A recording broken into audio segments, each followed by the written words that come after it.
Beginilah suasana pertempuran di wilayah Dzerzhinsk.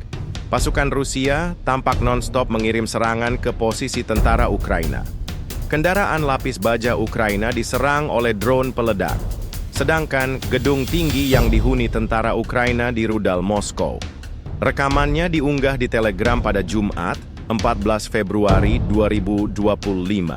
Dalam keterangan unggahan disebutkan suasana terkini memperlihat rekaman pertempuran untuk Dzerzhinsk dipamerkan oleh Rusia. Rekamannya pun menuai berbagai komentar dari warganet.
Download Tribun X sekarang, menghadirkan lokal menjadi Indonesia.